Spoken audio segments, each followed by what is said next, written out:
Hey guys, welcome to a quick Emerging Leaders tutorial on scanning and Photoshop.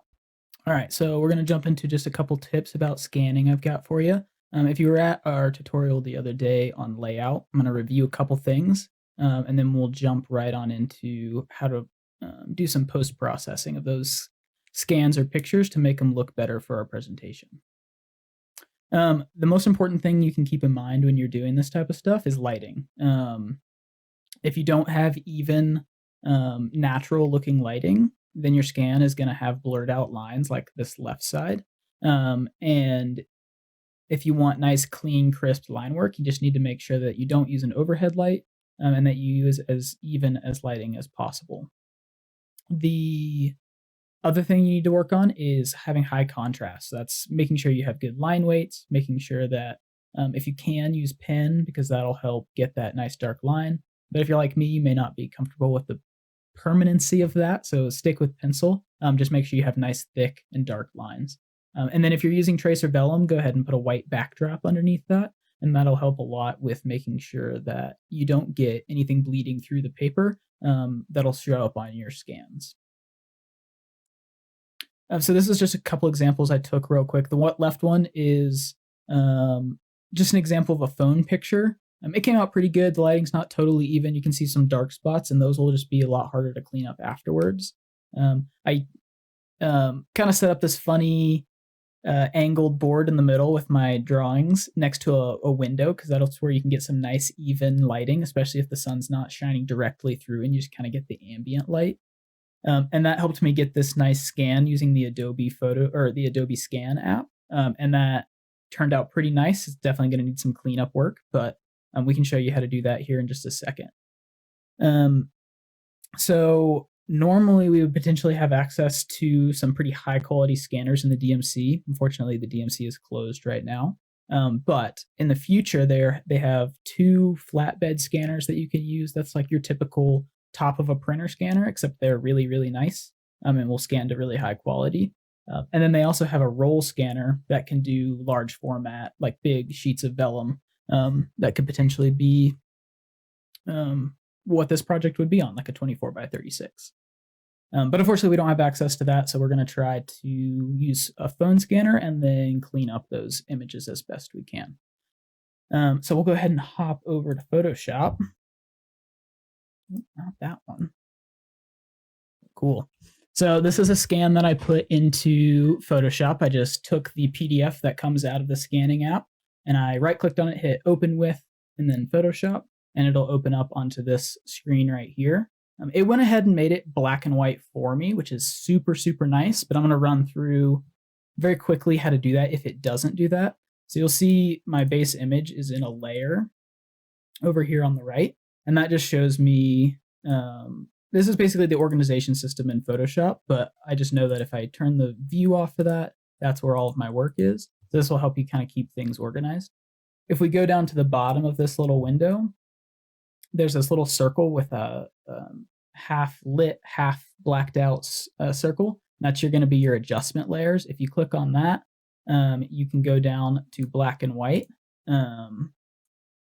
which, actually, I know why it's doing this. So currently I'm in the grayscale mode on my image. And so that works really well to go ahead and get everything in grayscale. So that's one way to do it. You'll find that there's many ways to do everything in Photoshop.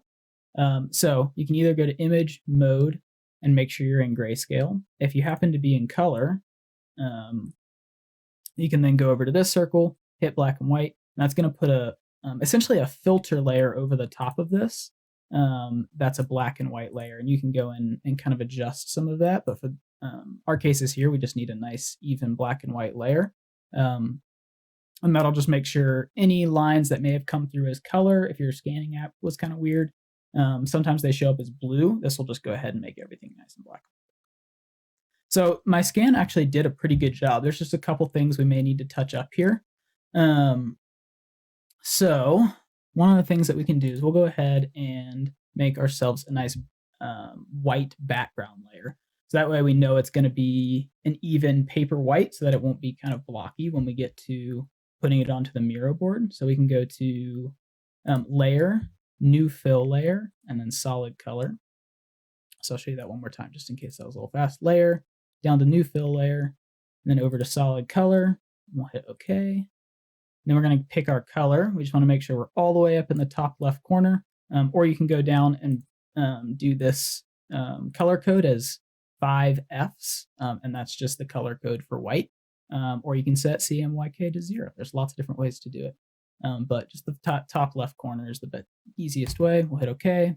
That made myself a fill layer. Now you'll notice all my lines went away. We don't want that. The reason it did that is because my fill layer is now on the top of my layers panel. If I just click and grab that, we can move it to the bottom, and now that's on the bottom. So what that did is it basically just gave us a layer underneath everything, and now we can go in with the eraser tool, making sure we're on layer 1, which is where our original scan is, and then we can use that eraser tool and clean up a lot of our lines. So if we kind of scroll in here, you can see that up in this top left corner, you can actually see the piece of tape that I used to tape this down to the board. We can then hold Alt, hold right click, and we can drag our mouse around to resize that brush. And then if I erase that, it'll go to pure white because we have that white background.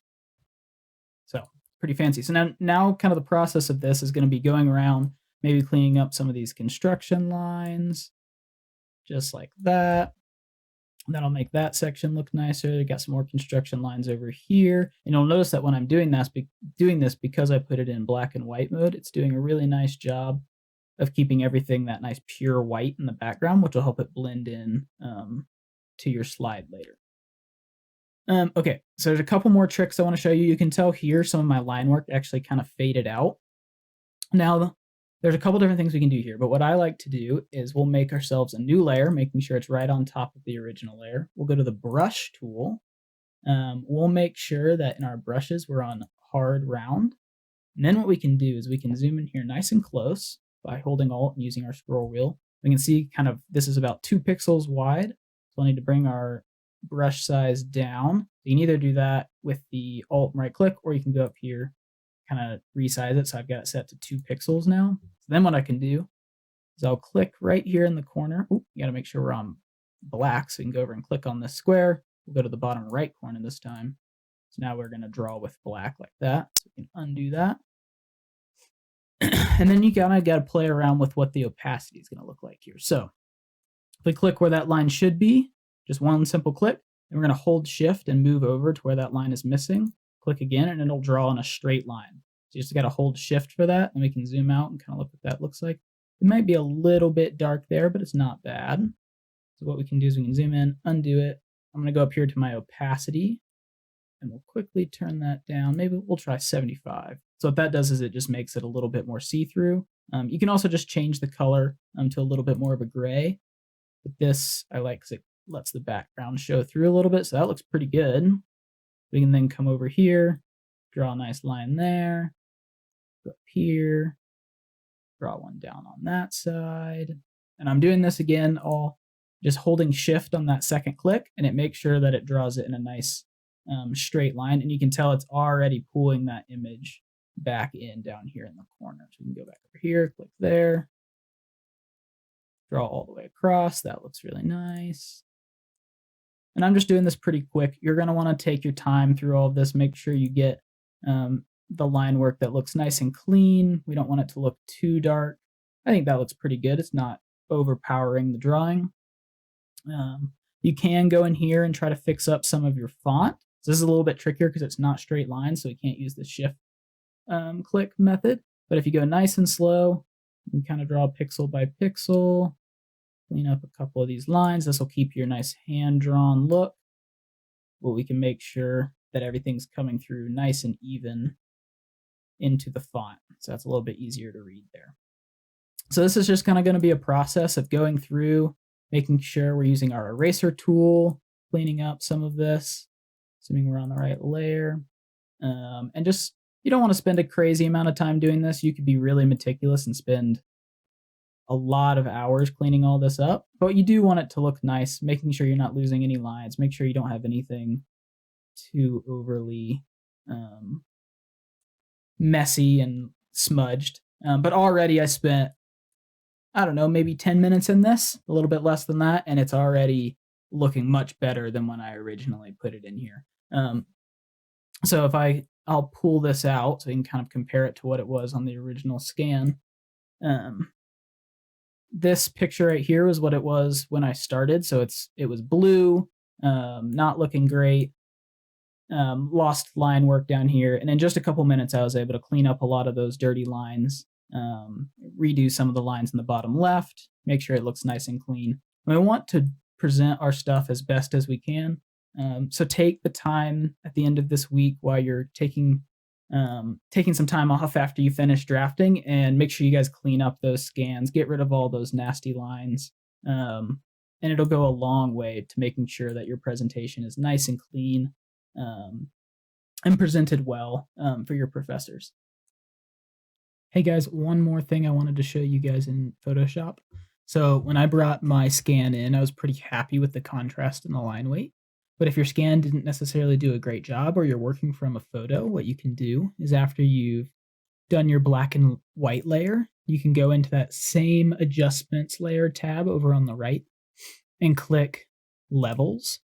So what this does is it puts another adjustment layer on the page, and I can adjust the brights and darks on my page. So if I grab this little knob on the left side, the dark one, I can bring it up a little bit, and you'll notice that my lines start to get darker. So if I go a little too crazy, it starts to bring out some of the smudges in the page. But as long as I don't go too crazy, I can kind of find a nice medium that I think I can still clean up really nicely, but it darkens that line weight pretty well. So this is a photo I think I can go back in using that eraser tool in the fill layer and take out a lot of these smudges.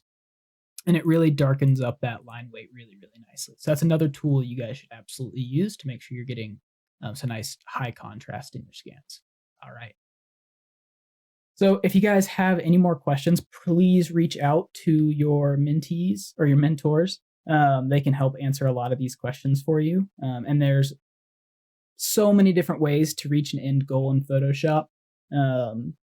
So if there's something that wasn't answered here, or it's just not working for you, reach out to your mentor. They're probably better at it than I am, and they can help you kind of work through this and figure out the best solution. But those should be a good little tool set for you guys to do what you need to do for this next week. All right, good luck preparing for your finals, and make sure you guys are getting in there and cleaning up those scans.